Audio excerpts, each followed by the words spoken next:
Graça e paz, galerinha do bem. Tá frio aqui no sul, né, che?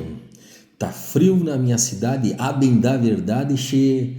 Tá frio demais. E essa é uma realidade que, para quem conhece Santa Maria, Rio Grande do Sul, sabe que o bicho vai pegar. Eu acho que nós estamos entre 10 e 8 graus agora da noite. Tá um bocado frio, né? Mas deixa eu tocar no assunto para vocês aqui. Bem-vindo ao Café no Sínodo mais uma vez. Um amigo meu me mandou um negócio no WhatsApp perguntando um questionamento, né? Falando sobre o cabeça federal, né? Ele perguntou quantos jardins existiam na Bíblia lá, né? No sentido de, né? Começando pelo Éden, né? Onde o cabeça federal da humanidade ali, ele falhou. E, irmão, tu pode percorrer ali com nós o significado até chegar aqui no Gólgota, aqui apontando aqui para Cristo e mostrando dentro da teologia, da cosmovisão reformada, né?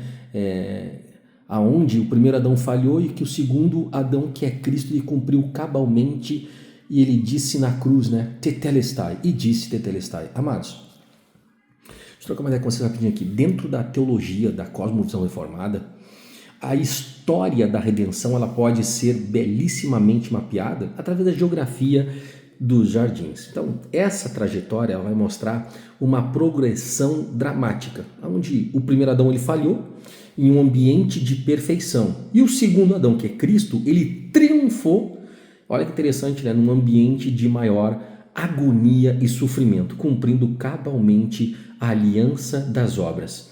Amados, na Bíblia nós vamos encontrar 4 jardins principais, né, que eles marcam as grandes viradas da história da salvação, né, que é criação, queda, redenção e consumação. Um ponto a ser tratado aqui, que é o Jardim do Éden, a falha ali de Adão como o cabeça federal, né, da humanidade. Qual é o significado ali? Éden, para você ter uma noção, significa delícia ou prazer. Então ele era o santuário original, o lugar da comunhão perfeita ali entre Deus e o homem.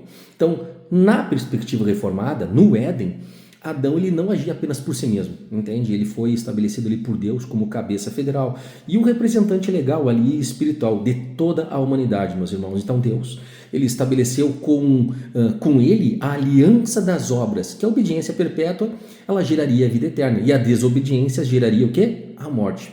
Agora existe o contraste aqui, porque o cenário era perfeito. Havia fartura, ausência de pecado, ausência de dor e a presença visível de Deus, o nosso Deus soberano. Mesmo cercado, meus irmãos, de todas as bênçãos possíveis, Adão ele falhou. Então, ao ceder à tentação, ele quebrou a aliança, como sempre, né?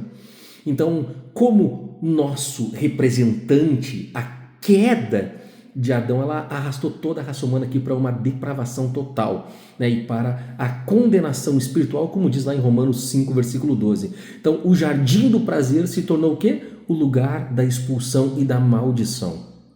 Amados, outro ponto a ser tratado é que o jardim do Getsemane, né? Que é o suor de sangue do segundo Adão, que é Jesus Cristo.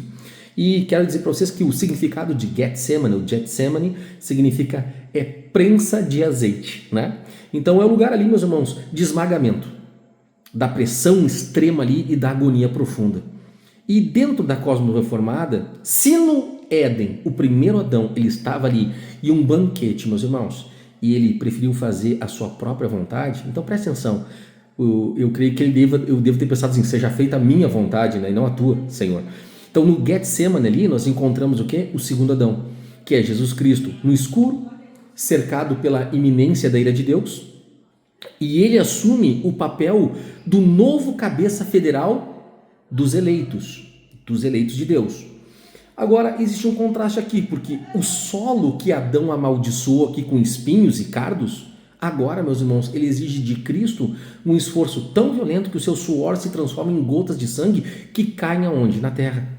Enquanto os discípulos, os homens comuns ali, eles dormiam na fraqueza da carne, Cristo ele estava fazendo o quê? Lutando em oração e vence a tentação de recuar, meus irmãos, diante do cálice da ira divina, declarando, todavia, não se faça a minha vontade, mas a tua. Isso está lá em Lucas 22, 42, aonde Adão ele caiu na tentação.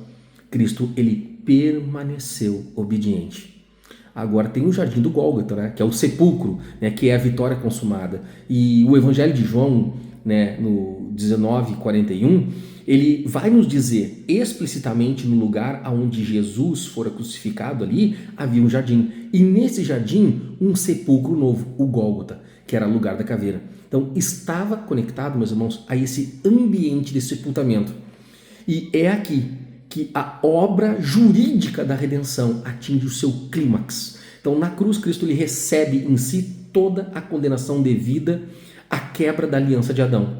E ele cumpre, meus irmãos, tanto a obediência ativa, que ele viveu a vida perfeita que Adão deveria ter vivido, quanto a obediência passiva. Morreu a morte que Adão e a sua prosperidade mereciam, não é verdade? Então, qual é o clímax aqui? O clímax aqui é quando sai aquela palavra da boca dele, tetelestai. Quando Jesus, meus irmãos, ele está prestes a expirar no Gólgota, ele brada, né? Tetelestai, está consumado. Lá em João 19, versículo 30. E na cultura da época, para você ter uma noção, essa palavra ela era usada para carimbar uma nota fiscal quando a dívida era totalmente paga. Então Cristo, ele estava dizendo ao Pai, a dívida do teu povo foi liquidada. A aliança das obras que o primeiro Adão quebrou, meus irmãos, eu acabo de cumprir cabalmente. É isso que ele estava dizendo. E para selar essa vitória, no mesmo jardim onde ele estava, o sepulcro ali, ele ressuscita ao terceiro dia, transformando o quê? O lugar da morte na garantia da nossa justificação. Agora tem uma coisa que eu gostaria de te convidar a pensar. O jardim da Nova Jerusalém, a consumação. Amados, o significado, embora a sua jornada culmine aqui no Gólgota, na ressurreição, para garantir a nossa salvação, a Bíblia termina aonde começou, em um jardim-cidade. Em Apocalipse 22, nós vemos a Nova Jerusalém, aonde corre o rio da água da vida e aonde está a árvore da vida, a mesma que foi protegida por querubins após o quê? A queda de Adão. E qual é a perspectiva reformada aqui, teocêntrica? Este aqui, meus irmãos, é o memorial eterno do triunfo de Cristo. Graças, para você ter uma noção, o segundo Adão, que é Jesus Cristo, a humanidade redimida, ela não é apenas perdoada, mas levada a um estado superior ao que Adão desfrutava no Éden. No Éden, Adão era inocente, mas podia cair. Na Nova Jerusalém, sustentado pela justiça eterna de Cristo, nós estamos eternamente seguros e a maldição do pecado nunca mais existirá, meus irmãos. Que maravilha isso, né, Che? Que maravilha. E existe o paralelo teológico da vitória de Cristo, porque o primeiro Adão, né? Ele falhou em um jardim de delícias que era o Éden, ele buscou sua própria vontade, ele trouxe o pecado aqui, os espinhos, o suor do trabalho árduo e a morte para a humanidade. O segundo Adão, nosso Senhor e Salvador Jesus Cristo, ele venceu em um jardim de agonia, que é o Getsemane. Ele consumou a vitória aqui em um jardim de morte, que é o Gólgota, né? E ele se submeteu totalmente, meus irmãos, à vontade do Pai. Ele suou sangue, ele carregou a coroa de espinhos na cabeça e ele absorveu a morte para nos devolver a vida eterna. Tu imagina, então, um Deus que ele desce da sua eternidade, se faz homem e ele diz assim, ó, as minhas ovelhas. Quando ele diz minhas ovelhas, significa que tem uns que são bodes. Lembra? Na Bíblia diz assim, né? Senhor, Senhor, não expulsamos demônio em teu nome, não curamos em teu nome, fizemos maravilhas em teu nome? Né? E aí eu vos direi o quê? Apartai-vos de mim, maldito para o fogo do inferno, vós que praticais iniquidade, pois não vos conheço. Ou seja, muitas pessoas que se diziam igreja e citavam o nome dele para expulsar demônio, eles até podiam expulsar demônio. Não fizemos isso em teu nome? Não falamos, não fizemos maravilhas e milagres em teu nome? Sim. O meu nome tem poder, mas você não tem parte comigo. O fato de você citar meu nome só mostra o poder que eu tenho, mas mostra que vocês não têm intimidade comigo, por isso que vocês vão ser lançados no lago de fogo. Apartai-vos de mim. Então, amados, ele vai falar várias vezes na Bíblia, né? Várias vezes a Bíblia vai falar sobre um povo. Seu nome será Jesus, porque ele salvará o seu povo. Isaías 53 diz que ele morreu em resgate de muitos. E o próprio Cristo disse, não rogo por todos, mas rogo por aqueles que tu me deste porque são teus. Aquilo que o Pai me deu é maior do que tudo, e das mãos do Pai ninguém pode arrebatar.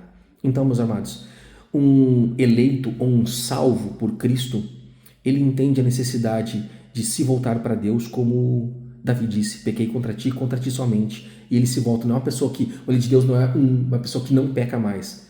Ele entende que o pecado, ele ofende a santidade de um Deus soberano, de um Criador, né? Então, lembrando, né, que a Bíblia fala que as vossas iniquidades fazem separação entre vós e o vosso Deus. Aí fica uma pergunta para os irmãos que estão aqui. Como nós identificamos uma pessoa que é de Deus? É porque ela tem muito dinheiro? É porque tem toda a sorte de bênçãos do mundo? Ou porque nós vemos Cristo na vida dela? Algumas pessoas deviam se questionar dessa forma. Será que quando as pessoas me olham, elas veem Cristo na minha vida? A pergunta é, você já se fez essa pergunta? Se as pessoas veem o Rei da Glória na tua vida? Porque dele, por ele e para ele são todas as coisas. Que diminua eu para que ele cresça. Que Deus te abençoe nessa noite. Tá um bocado frio aqui. Cheia. Curta, comenta, compartilha. E pedi uma coisa para ti aqui. Te inscreve no canal, cara. Te inscreve aqui, cheia, e nos ajuda aí a divulgar mais conhecimento teológico sobre a Bíblia, que vai fazer primeiro nos confrontar, para depois nos confortar. Primeiro o confronto, para depois o conforto. Parecidas palavras, né? Mas cheia, o peso delas é bem diferente, né? Então, que Deus te abençoe numa noite tão fria como essa aqui do Rio Grande do Sul. Um forte abraço, cheia.